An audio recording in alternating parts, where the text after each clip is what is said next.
Hello, I'm Kim Sauer, SMTAI for WNIETV. I'm joined by Mark Laing. Now, it's a very busy show and we've got lots of noise around us as well from machines, from various talks, and it's the first day of the show, so lots going on. There is a lot going on in the industry, particularly in design for manufacturing, DFM. Yes. Tell us a little bit about that progression, that development. Yeah, so design for manufacturing started 15, 20 years ago. You know, tools would take the output from design tools and determine how manufacturable and assembly ready those products were. They would identify a lot of issues. And the challenge with that is that at that point in the design process, it's very difficult to make those changes. All of the decisions have been made, the constraints have been defined, the performance is all working.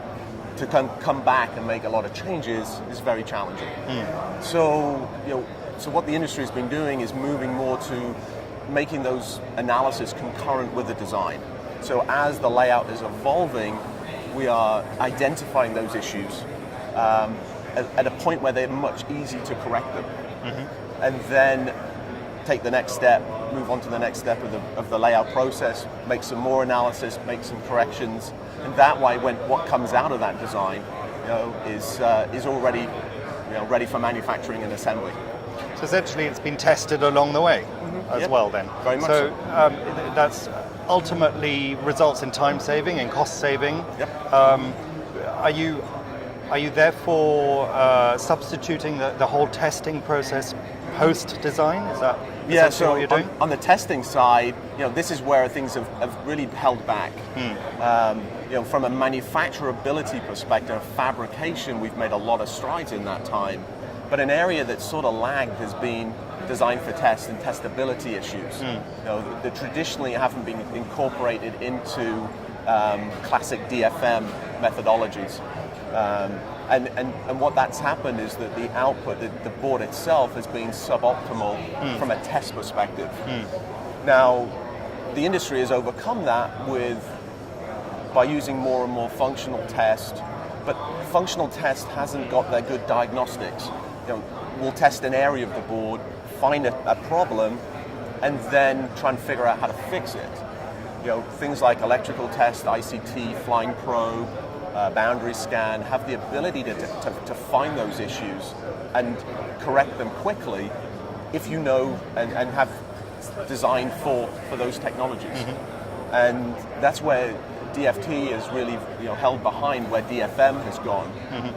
And so we want to be able to help the industry move forward, be able to take this, what is classically this post-process, and be able to make it part of the design process, from both the schematic as well as the layout process. So are these solutions already out there in the market, or is this still something in its development phase? No, we started to introduce these solutions very recently and started to educate the industry on these challenges of how costs can be saved, value can be derived from being able to move these from more of this classic functional and the reliance on functional test to manufacturing detection of the issues and be able to identify and fix those issues in a much more quicker, timely fashion than being reliant on a product verification step that can find these manufacturing issues, but it's not what it's intended to do.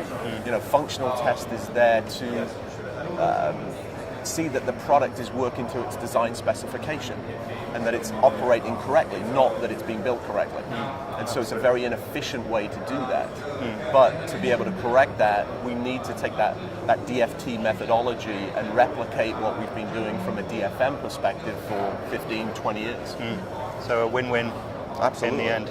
Mark, thank you very much. Okay. Thanks. Thank you.